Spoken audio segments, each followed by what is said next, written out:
Durante los últimos 2 años hemos discutido en este espacio una y otra vez si la inteligencia artificial va a destruir empleos. Pero quizá esta ya no sea, al menos de momento, la pregunta correcta. Le cuento que esta semana The Wall Street Journal publicó un reportaje sobre las llamadas empresas nativas de inteligencia artificial. Es decir, compañías que no están incorporando inteligencia artificial a una organización existente, sino que nacieron desde el primer día alrededor de ella. Y lo interesante no es solamente que utilicen inteligencia artificial, lo verdaderamente interesante es su diseño organizacional. Un estudio que analizó miles de startups encontró que estas empresas tienen aproximadamente un 25% menos empleados que otras compañías comparables. También cuentan con menos puestos de entrada, menos gerentes y menos niveles jerárquicos, y aún así alcanzan valuaciones similares. Durante décadas diseñamos las organizaciones bajo una lógica muy sencilla. Conforme la empresa crecía, contratábamos más personas, creábamos más departamentos y aparecían más jefes para coordinar este crecimiento. Vaya, el organigrama tradicional que usted y yo conocemos. Pero la inteligencia artificial parece que está rompiendo esa relación. Uno de los casos de este artículo que le platico habla acerca de una empresa que ayudó el año pasado a más de 750,000 usuarios y solo tiene 4 empleados de tiempo completo, eso sí, y una flotilla de agentes de inteligencia artificial. Su fundador afirma que si mañana sus ventas se multiplicaran por 10, probablemente solo tendrían que contratar 2 personas más. Esto plantea nuevas preguntas, no del todo cómodas para las organizaciones, pero tenemos que empezar a plantearlas. A ver, ¿la inteligencia artificial va a cambiar únicamente la forma de trabajar o también va a cambiar la forma de construir las empresas, de este diseño organizacional que comentábamos hace unos momentos? Tal vez el impacto más profundo no esté en que cada empleado gane un poco de eficiencia con la inteligencia artificial. El verdadero giro podría ser otro: estructuras menos pesadas, menos capas jerárquicas, menos necesidad de coordinación constante y menos puestos dedicados únicamente a vigilar el trabajo de los demás. Naturalmente, esto no significa que todas las empresas vayan a despedir empleados. De hecho, los propios investigadores plantean otra posibilidad por demás interesante: que la inteligencia artificial haga tan barato crear nuevas empresas que terminemos viendo muchas más organizaciones, aunque cada una tenga plantillas mucho más pequeñas. Y si eso ocurre, el mercado laboral no solamente cambiará en cantidad de empleos, cambiará en su arquitectura, en su forma de organizarse, en el diseño organizacional que tradicionalmente hemos estado acostumbrados a ver. Y quizá dentro de algunos años, cuando alguien le pregunte a usted cómo era trabajar en una empresa con 8 niveles jerárquicos y cientos de mandos medios, la respuesta suene tan extraña como hoy nos parecería una oficina llena de máquinas de escribir.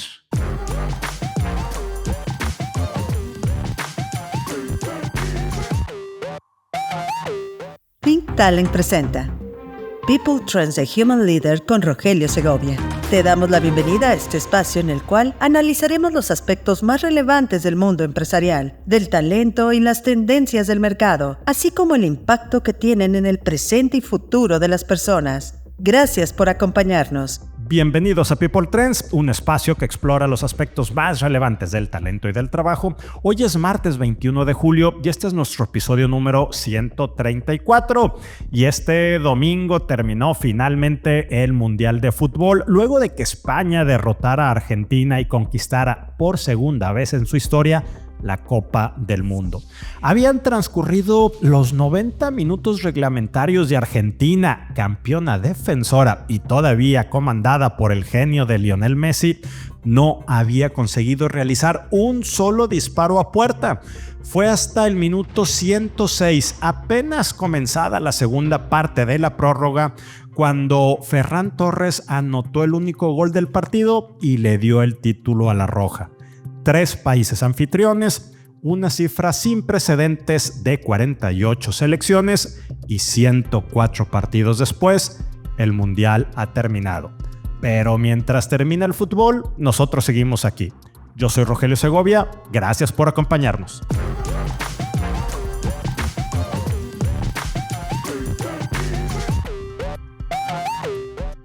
Situación de negocios actual. En México arranco con una noticia que parece menor pero que guarda una lectura empresarial interesante. Chipotle abrió en Nuevo León su primer restaurante del país. La cadena estadounidense, famosa por vender comida inspirada en la cocina mexicana, eligió San Pedro Garza García como punto de partida. La operación corre a cargo de Alsea, sí, el mismo que maneja Starbucks, Domino's Pizza y Burger King. Pero más allá de la curiosidad de ver una marca de burritos estadounidense vendiéndolos en México, la decisión revela algo de fondo. Monterrey y su área metropolitana sigue siendo un mercado atractivo para probar conceptos, medir consumidores y eventualmente escalar operaciones, pero también subraya la ventaja de entrar acompañado de un operador local. Chipotle pone la marca, Alsea aporta conocimiento del mercado, ubicaciones, proveedores y capacidad de ejecución. No es una inversión monumental, desde luego, pero sí es una señal de confianza en el consumo del norte del país. En Estados Unidos, la empresa Brown-Forman, fabricante de Jack Daniels, inició formalmente la búsqueda de un nuevo director ejecutivo. Lawson Whiting anunció que se retira después de casi 30 años en la compañía y más de 7 como director general, es decir, como CEO. Permanecerá en el puesto hasta que sea nombrado su sucesor y el consejo analizará candidatos internos y externos. Esta noticia es relevante porque la sucesión ocurre en un momento complicado en general para la industria de bebidas alcohólicas. El consumo se ha desacelerado y Brown-Forman ha explorado distintas alternativas estratégicas en los últimos meses. Por ejemplo, rechazó una oferta de compra de Sazerac por $15,000 millones y también terminó conversaciones de fusión con Pernod Ricard. Por eso, no solamente parece que esto sea la sustitución de un director ejecutivo, el nombramiento del nuevo CEO podría definir si Brown-Forman mantiene su estrategia actual, acelera cambios operativos o vuelve a considerar alguna operación corporativa. Estaremos atentos a las decisiones que tome el fabricante de Jack Daniels. Economía. Y una vez terminado el Mundial, ¿cuál es el balance preliminar de este evento en nuestro país? Durante meses se habló de la derrama económica que produciría el torneo. Sin embargo, los primeros análisis indican que el efecto fue menor al esperado y estuvo muy concentrado en determinadas ciudades y actividades. De ciudades ya sabemos, estamos hablando Ciudad de México, Guadalajara y Monterrey. Le cuento que, hablando de este tema, Banorte redujo su estimación sobre la aportación del Mundial al crecimiento económico nacional a entre 4 y 5 décimas de punto porcentual. Banamex calculó una derrama cercana a $2,000 millones y Deloitte estimó la creación de aproximadamente 100,000 empleos temporales, alrededor de 10% menos de lo originalmente previsto. A ver, la explicación es relativamente sencilla.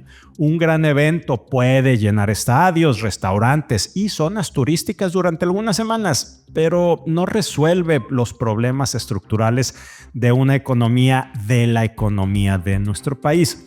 El Mundial, sí, generó consumo, empleo temporal y actividades en las ciudades sedes, pero no puede sustituir la inversión productiva, que va de picada, la certidumbre comercial, que la estamos perdiendo, y el aumento de la productividad o la creación sostenida de empresas y empleos.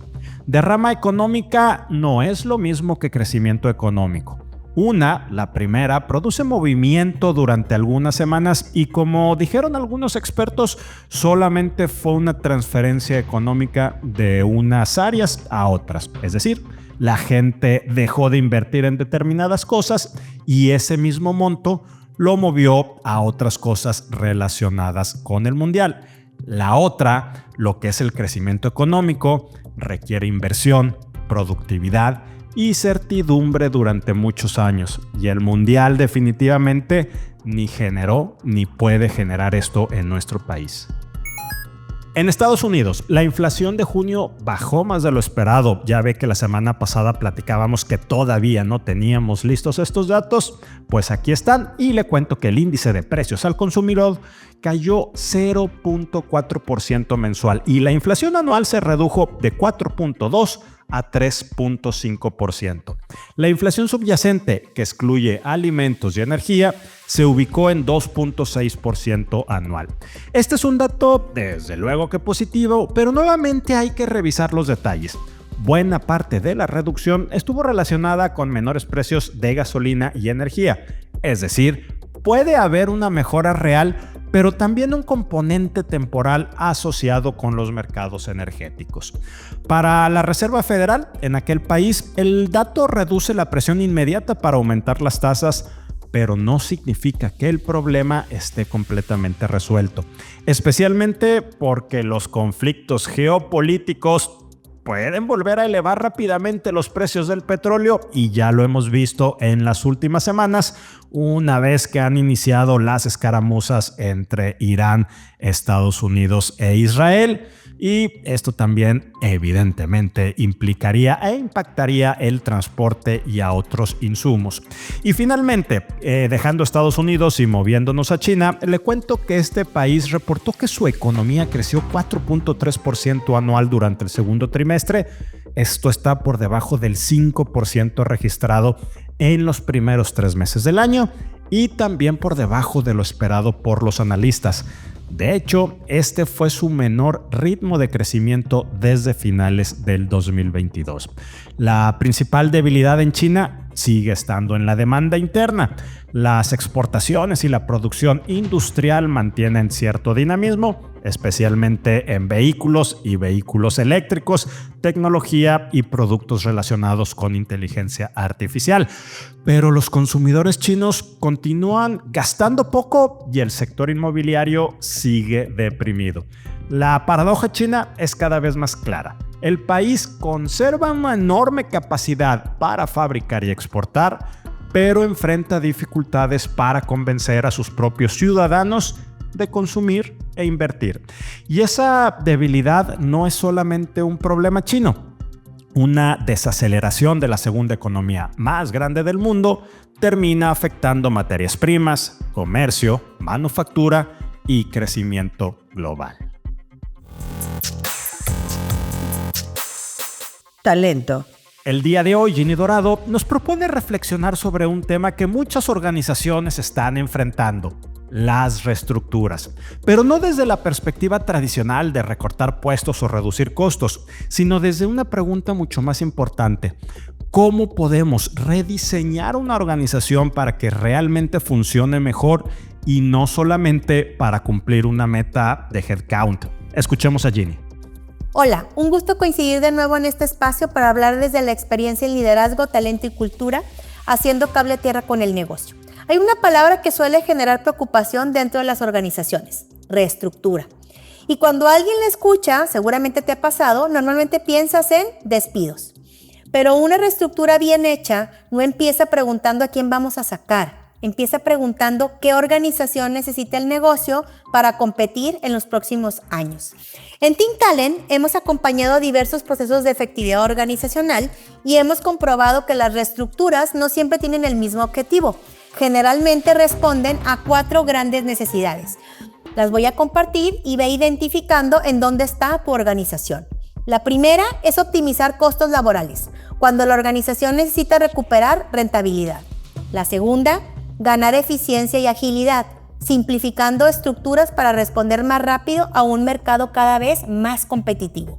La tercera, impulsar la transformación digital, donde la inteligencia artificial y la automatización cambian la naturaleza de muchos de nuestros puestos y obligan a rediseñar nuevas capacidades organizacionales. Y la cuarta, acompañar el crecimiento del negocio, ya sea por nuevas unidades, expansión geográfica o nuevos mercados. Cada uno de estos escenarios requiere una solución diferente.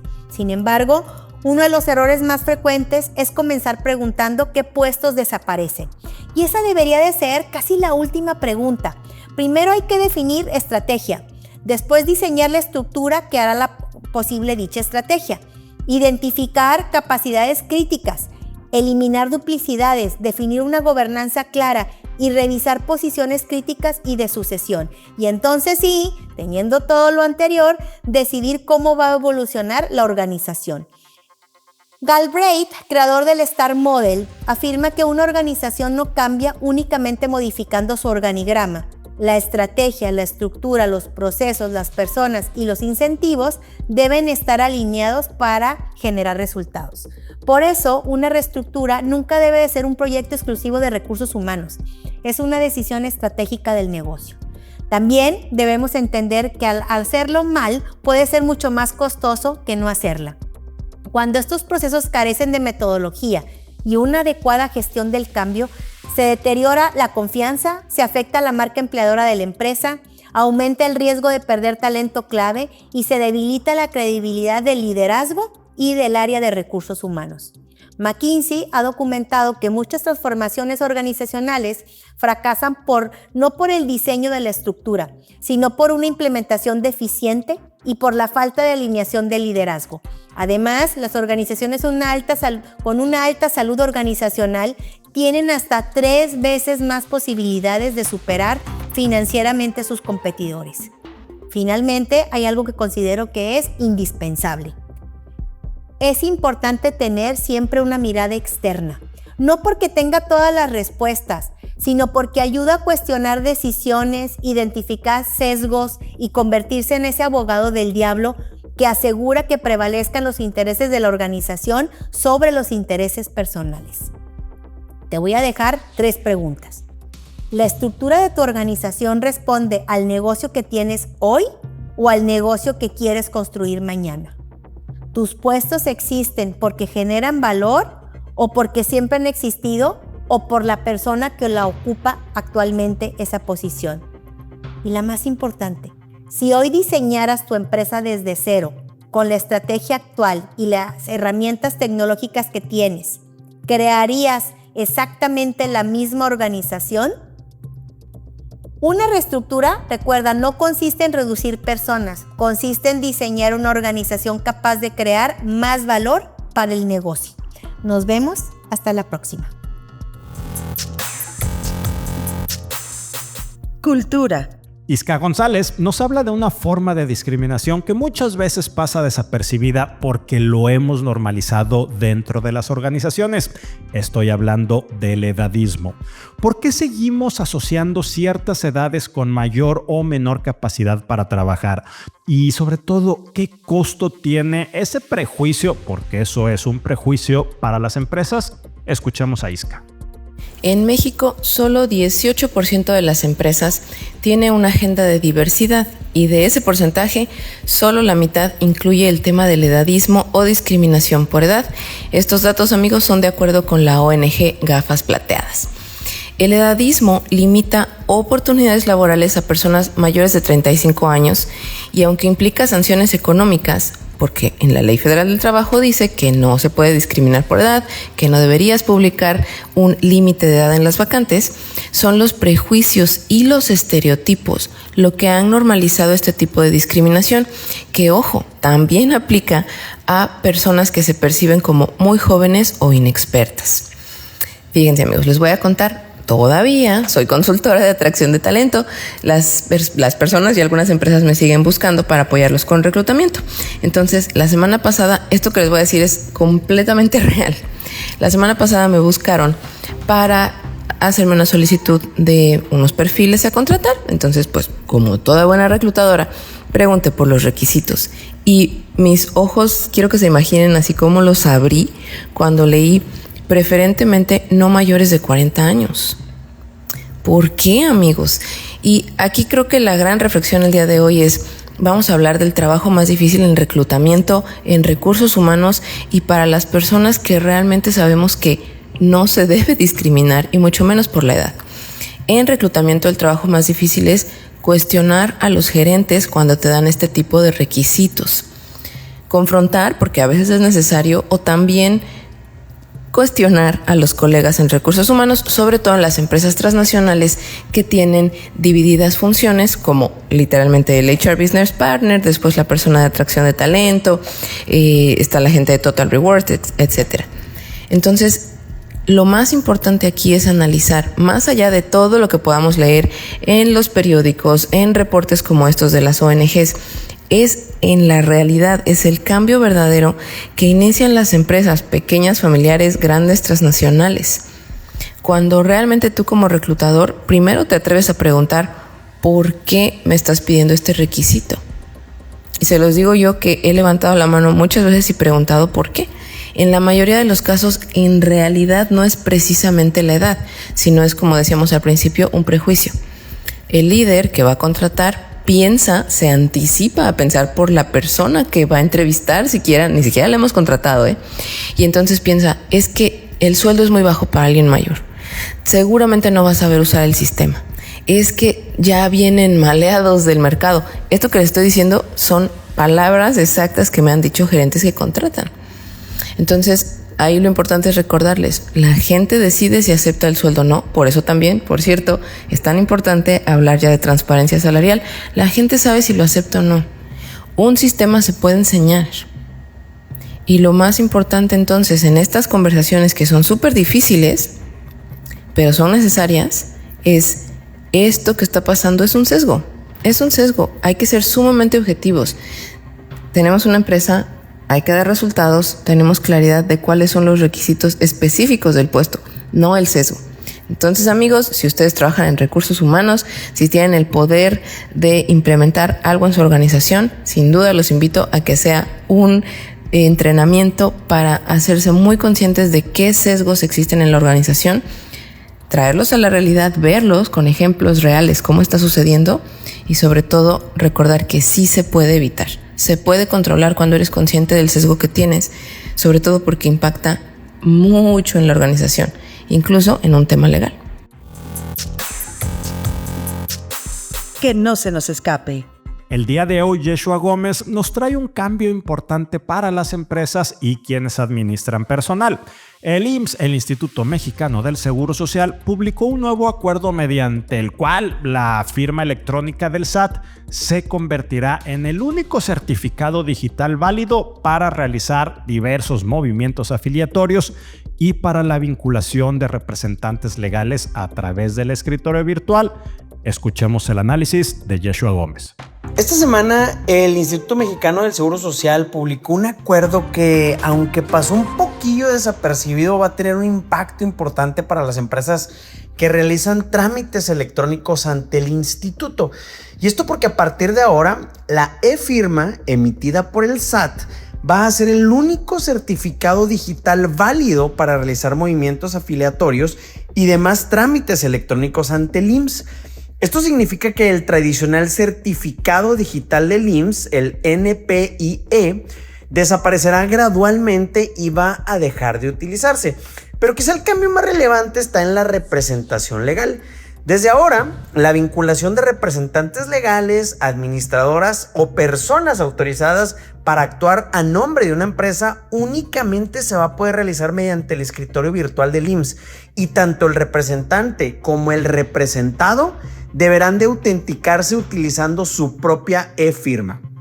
El acuerdo contempla un periodo de transición de 90 días naturales, por lo que las empresas tienen aproximadamente hasta mediados de octubre para completar toda la migración al nuevo esquema. Después de ese plazo, la e-firma será el único mecanismo aceptado para estos trámites electrónicos.